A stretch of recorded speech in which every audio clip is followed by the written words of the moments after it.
Hello and welcome to the Irish Marketing Podcast powered by IMJ and Tinpot Productions. I'm Daryl from Tinpot and we are fresh, refreshed and ready to go for 2-6 with a bumper edition of the pod today. First of all, obviously wanted to wish our listeners a very happy new year. Hope you've had a restful couple of weeks. And if you'd like to give us a belated gift, then please hit the follow button or leave a positive review. It helps to get the word out about the podcast and it's always appreciated. Now, the Irish Marketing Podcast started in September of last year, but before we launched the podcast properly, we produced a couple of pilot episodes just to get a sense of how it might sound, to send it around to a couple of people, different people to have a listen to and see what they think. Those pilot episodes were never released, but as part of one of those, we interviewed Damian Hanley from Forsman and Bodenfors about an innovative collaboration between Allianz and Spotify.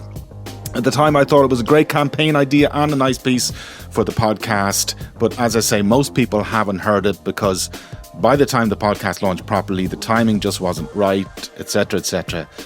So now this campaign is back in the news because late last year, the Allianz Spotify Seatbelters campaign picked up silver in the Epica Award. So I thought, what better chance to use this nice piece that we put together for the pilot.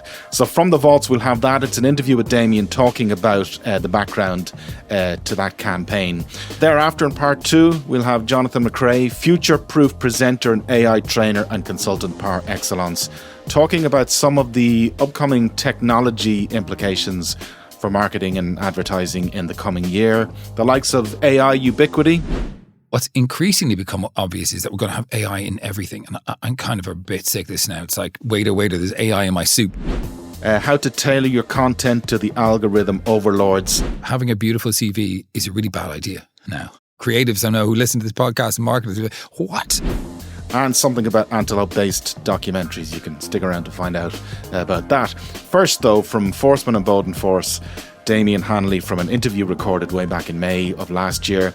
It's all about an innovative collaboration between Allianz and Spotify, which was designed to highlight the dangers of listening to fast music while driving, as well as the client's protection credentials. Damian started by telling me about the context in which the campaign was born. Insurance companies are considered to be boring, and in our view, there's no such thing as boring clients, just boring ideas. And Allianz is a perfect example of that because actually insurance companies take some of the biggest risks in the world. Like, for example, in the Allianz case, they insured the building of the Golden Gate Bridge. They helped rebuild San Francisco after the earthquake when a lot of other insurance companies kind of left. They insured the building of the plane to St. Louis, which is the first transatlantic solo flight, probably one of the best brand activations of all time. He was famous for the next 20 years. So this isn't kind of a boring company. These are exciting companies. And that was our kind of approach with Allianz from the start. Allianz started to think about, look, at our core, we are about protection. Now, how can we actually build trust with our consumers to say that we really do care about protection? So when you start to think like that, it starts to take you down very interesting alleyways.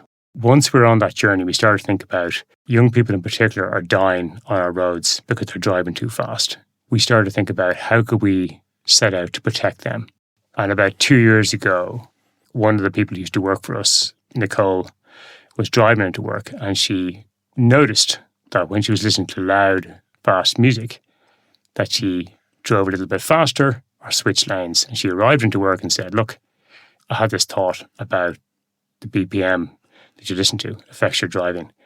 And from that kind of seed of an idea, it just exploded from there. We approached Allianz. They loved the idea. How then, from there, from the concept, how did you land then on the combination of Manny and Stuart Copeland?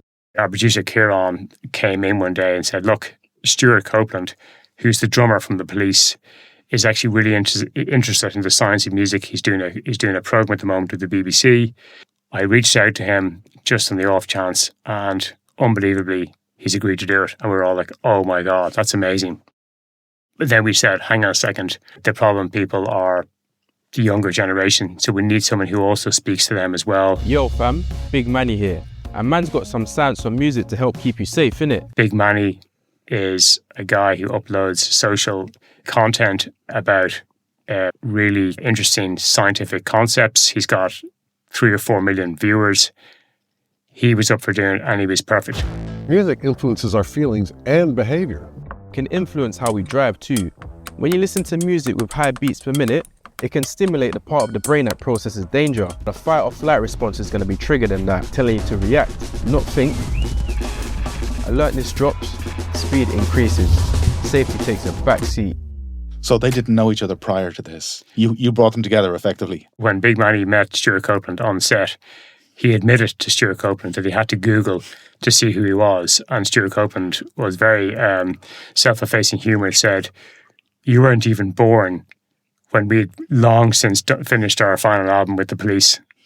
But they get on incredibly well. So Allianz and Spotify have created Seatbelters. It's going to analyze your music for you and create a personalized playlist that's got a BPM of 80 or less in it. Better beats for better driving. People will be familiar with Spotify Wrapped at the end of the year. So we knew the technology was there. The idea was once you click on this facility or this algorithm on the Spotify app, it simply analyzes all your tunes, gives you the average BPM of all your tracks, tells you what that is, and it says the recommended BPM while you're driving is 88. And you would then generate a customized playlist from your music, but all the tracks are below 88 beats per minute. And that's your own playlist from your music that you listen to while you're driving. Was part of the idea of the campaign to also disrupt or upend or think differently about the traditional format of road safety advertising, which can be very effective, but follows a kind of a formula in general? I've been long enough in this game to never take absolute positions on things. The moment I hear someone saying, this is the new way things should be done, or that never works anymore, I immediately become cynical. I think, what are they selling? It's always a case-by-case basis. You have to do what's right for the audience and the market. In this particular case, it just felt really, really appropriate. A lot of people listen to their music in their cars. Young people are driving too fast. And we wanted something that not only would target the market in a way that they would actually engage with, but would also create a talkability factor. We thought this campaign or this approach, this innovative approach, ticked all those boxes. It was interesting, it was effective, it was convincing, it demonstrated the problem in a really compelling way. So we're really proud of it. Seatbelters, get your playlist now. Let's go arrest somebody. That was Damian Hanley from Forsman and Bodenfors with a little help from Manny and Stuart Copeland talking about Seatbelters, which picked up a silver in the Epica Awards recently. And we're bringing things bang up to date now with an interview recorded this week with Jonathan McCrea. You've probably heard him as presenter on News Talk's Futureproof. He's also a well-established trainer and consultant on all things AI, as well as a tech journalist for Silicon Republic. Towards the end of last year, he wrote an article predicting what the big trends would be in AI, and I started by talking a little bit about that. I saw the article that you wrote in Silicon Republic towards the end of last year, and I want to say hats off for making AI predictions, for making some AI predictions. You put your head on the chopping block there, because I think it's a great thing to do, but it's very difficult to know what's going to happen in this space in 6 months, never mind 12 months or 18 months. So one of the things you were talking about is the idea of AI in cinemas. And I guess what you're saying here, if I'm paraphrasing, is that we're hitting the threshold where now AI is capable of producing really high quality kind of video content at a level that it might be good enough for, full scale Hollywood production. Is that kind of a fair analysis? Yeah, I don't think I'm alone in thinking that that it's been absolutely lightning speed when it comes to image and video generation. We think about the Turing test for text that was easily overcome in the last decade. The Turing test for voice now, I think we've surpassed that, in that you can have a conversation with something, and I think it'd be quite difficult to tell whether or not you're having a conversation with a human. People say, oh, that's not true. It is at the very cutting edge of what is available now. You could have a conversation with someone you wouldn't be sure And I think that's pretty significant. Image, I think, last year, the difference between last year and this year is incredible. The image generation is, particularly with these new models, Nano Banana Pro, Imagen 4, which you can't get here, but it's a Google image model available in the US. You can get it through things like FreePic. Really, you'd have to nitpick through it. So I think image, we've surpassed image. So the last one really is live and the video. I was on stage at World Summit AI in Amsterdam in October with a guy called Jason Zeta, and he's an Emmy Award-winning director who's looking at, okay, there's no point in running away from this thing. You got to run towards it. And so he is looking at how to use these AI tools to really produce high-quality cinema and film. There are ways of masking. I think masking is a really powerful way of getting high-quality, convincing video and audio. So the idea behind masking is essentially not that you entirely synthesize a voice, but instead you mask a voice with an AI voice. So you could use my voice and I'd be able to laugh and I'd cry. The mask would be able to mimic those sounds and the tone and the timbre of my voice, everything, but use someone else's actual voice. So a woman or a man or a different language or whatever.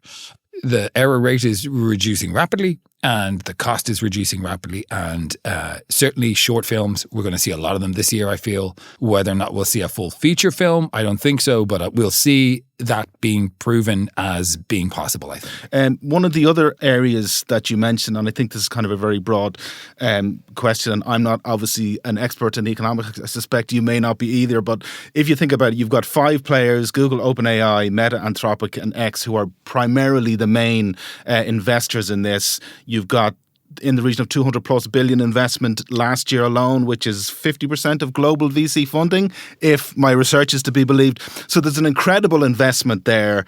The return on investment has to be massive. If the return on investment isn't massive, then we have a bubble.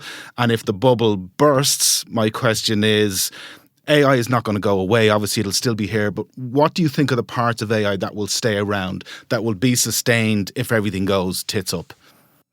Well, AI is not going anywhere. I do think one of those companies will probably fail. Maybe not go out of business completely, but decide, you know what, this is too rich for me. Because, as you say, you've got these 5 major players. They're all making very similar products. One feature comes out in OpenAI, then a similar feature comes out in Gemini, and so on and so forth. You can't have 5 enormous companies continue doing that ad infinitum. It's just it doesn't make any economical sense. So, who knows? We're already in a very weird space. What's increasingly become obvious is that we're going to have AI in everything. And I'm kind of a bit sick of this now. It's like, waiter, there's AI in my soup. We have, my WhatsApp now, Siri summarizes my WhatsApp exchanges like badly and gives me no more information than if I just really read the WhatsApp. I don't really particularly need that. So I think we're going to see AI in absolutely everything, whether we want it there or not. And I feel like a lot of it's superfluous, though. It's not necessary. Completely. And actually, a lot of the stuff, it takes you much quicker to do it yourself. So for example, Canva, amazing graphic design platform, use it all the time for all my graphics. They recently got an integration with OpenAI, so you can use it as an app within OpenAI. To actually get it to do anything is so much slower than I would do it myself. But Adobe just launched, I think it was last week, Adobe Photoshop within OpenAI. I was like, oh my God, this is amazing. You open up the app and all it can do is change the color of something and or change the tint of something. It really is very, very limited. It can change the background of something. And really limited use, and it takes a while to do it. It just feels like there's a lot of AI everywhere. So I think it's going to become like microplastics. We could just have it everywhere and we won't want it everywhere. And I would say to people, remove it where you don't need it. Like those AI summaries of your emails, just stop. Don't just turn that off. You don't need that. Just write them an email. It doesn't take that long. And you'll end up editing the other one anyway.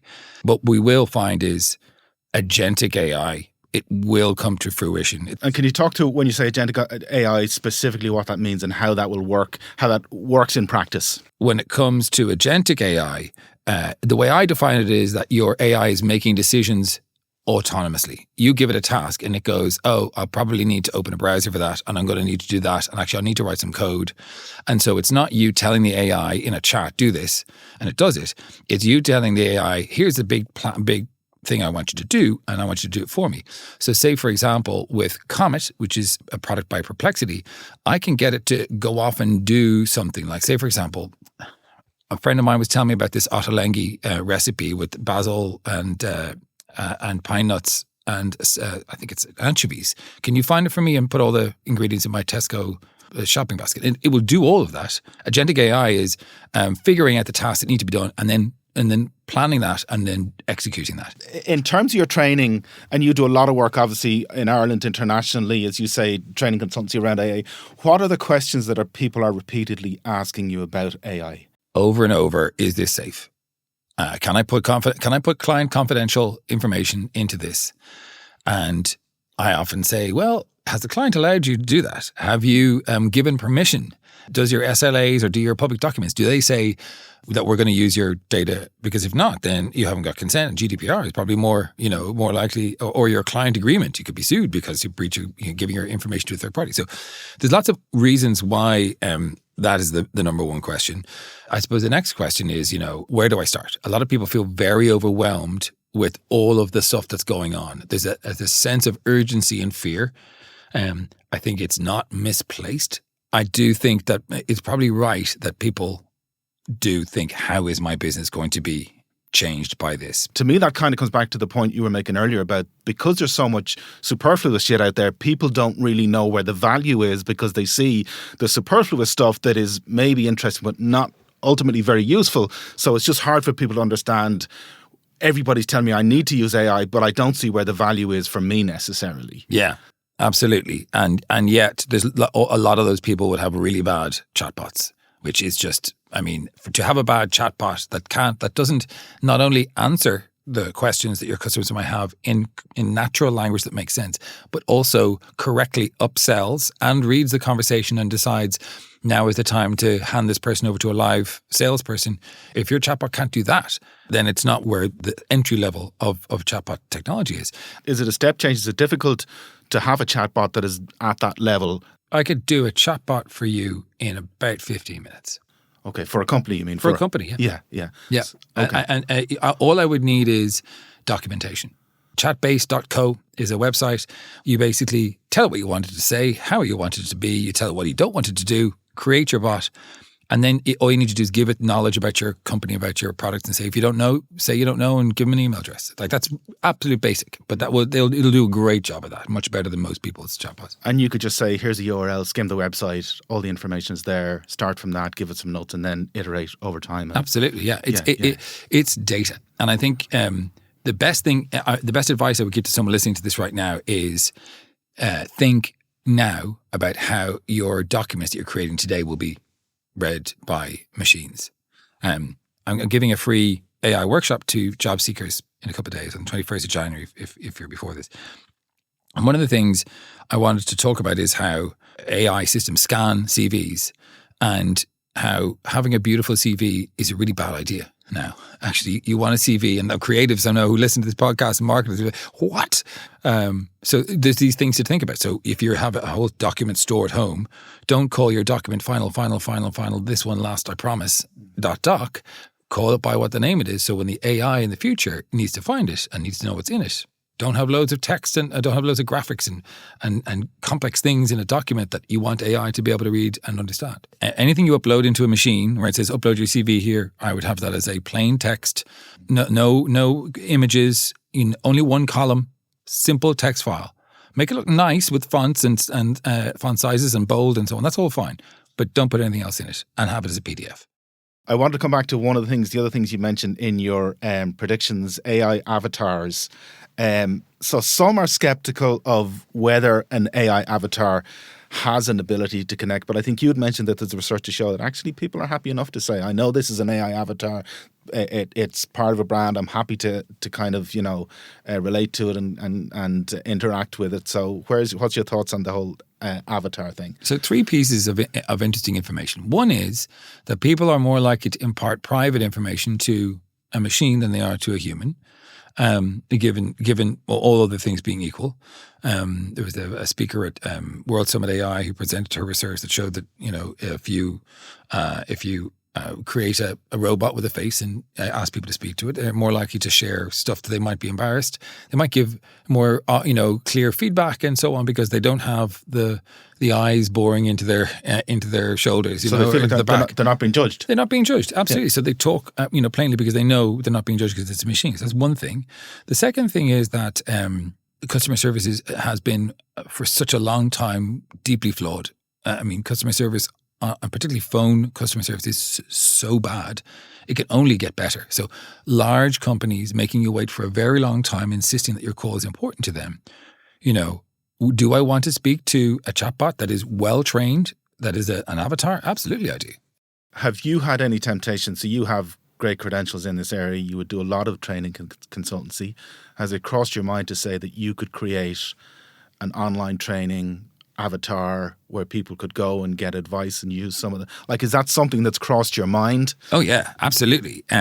You tell me it's going to be launched next week or something. I mean, the technology isn't there yet, and I wouldn't launch it if it was there yet. You know, will you see videos that start off with a video of me and then have a voice that is AI but is actually my voice doing the demo or whatever? Yes, I mean there's no question. I've made an AI version of my voice that's very good. And this is actually me though in the podcast. Yes, okay, yeah. But I've made a version of that, which is very good. I can vouch for that. But whether or not you're going to see an avatar of me, I don't think so. And I also think that's a step too far. And sorry, when I don't necessarily just mean avatar. I mean, is there a part of you where you could leverage your content, create something that is money while you sleep? So there's a thing where people pay subscription to a website and they can go and get X amount of information and it can be updated, or can even ask questions, because presumably if you put all your information, there would be points of view that the AI could pull and say, well, this is what Jonathan would probably answer to that. Yeah. So it's the money while you sleep thing. Yeah. Look, I mean, I have lots of friends who are entrepreneurs, and every one of them, when we have dinner together, they go, your business is stupid. It's just you. You can't scale that. You can't scale this. And I say, well, yeah, but I kind of like being in the room with people. And you know, all the in-house training that I want to do, you know, 9 times out of 10 last year, you know, we did work with DocuSign, flew over to Boston to do, 2 days training on Gemini. I've done work on Copilot with energy companies. All of this work that I've done has been in person, because I think people like to be in the room. They like to be able to say, yeah, but Jonathan, what about? And they want to know that they're getting something from the person themselves. And final question for you. What does 2026 hold, given that we're in the first week of January? Besides the predictions I made in the Silicon Valley. Just for you personally. Personally. What are you working on? What are your hopes? What are your ambitions? So I'm going to finish a documentary I shot in Kenya about an antelope that is being brought back from the brink of extinction with a brilliant director, Matthew Chardon. It's a bit of a passion project. How did that come about? I met someone at a dinner party and they said, we're helping this charity. Would you be interested in making a documentary? And I said, well, what's it about?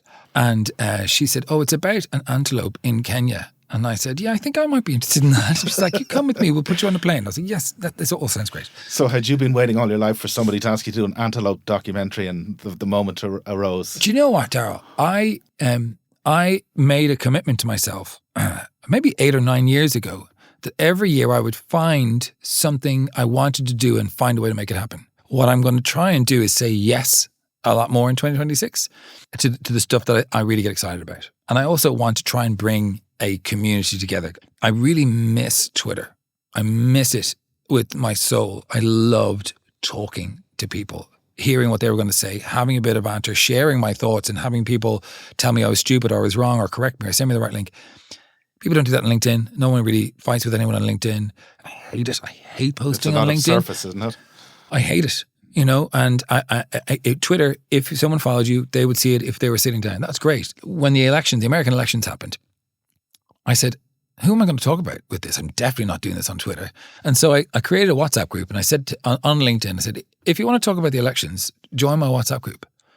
And about 80 people from random to LinkedIn, and we were just, it was great. And I was like, this is what Twitter was like. It went on and bled into the Irish election. People posting a lot. And it was really interesting. They were posting good stuff. And I was like, I want to get that again. So the community for 2026, is that a digital community you're thinking of? Or it'll be a digital like community. Okay.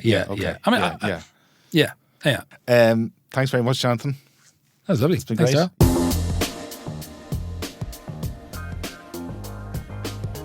Thanks to Jonathan for joining us on the Irish Marketing Podcast, and Damian as well, who gave us his time very kindly back in May. And to you for listening, it's been a slightly longer edition as it happens. Just a quick reminder, if you've got a story you'd like to hear on this podcast, then feel free to get in touch. Contact details are in the show notes. The Irish Marketing Podcast is recorded, edited and mixed at Tinpot Productions Studios. We're back next Friday, wherever you pick your pods.